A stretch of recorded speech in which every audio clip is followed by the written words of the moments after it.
আলালের বক্তব্যে জামায়াতের তীব্র নিন্দা ও প্রতিবাদ। জুলাইয়ের গণ অভ্যুত্থানের মাধ্যমে যে জাতীয় ঐক্যের আকাঙ্ক্ষা তৈরি হয়েছিল তা বিনষ্টির ষড়যন্ত্র কি শুরু হয়ে গেল? বিএনপির মতো বৃহৎ দলের একজন প্রভাবশালী নেতার মুখে জামায়াতকে নিষিদ্ধ করার দাবি, এই বক্তব্যের নেপথ্যে আসলে কারা আছে? মোয়াজ্জেম হোসেন আলাল কি তবে কর্তৃত্ববাদী ফেসিস্টদের এজেন্ডা বাস্তবায়নে নেমেছেন? জাতীয় প্রেস ক্লাবে আলালের এই বক্তব্যকে দায়িত্বজ্ঞানহীন এবং জাতীয় ঐক্য বিনষ্টকারী বলে তীব্র প্রতিবাদ জানিয়েছে জামায়াত। দলটির সহকারী সেক্রেটারি জেনারেল মাওলানা আব্দুল হালিম বলেছেন, আলালের মন্তব্যে স্পষ্টতই আওয়ামী ফ্যাসিস্টদের সুর ধ্বনিত হচ্ছে।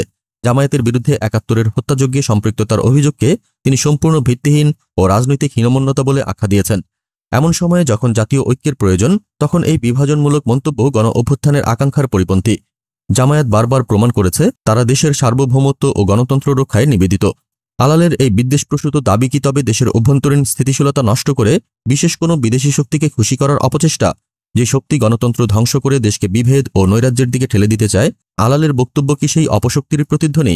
আলাল কি তার এই বক্তব্যের মাধ্যমে অতীতের সেই বিভেদ সৃষ্টিকারী শক্তির হাতে খেলার পুতুল হচ্ছেন?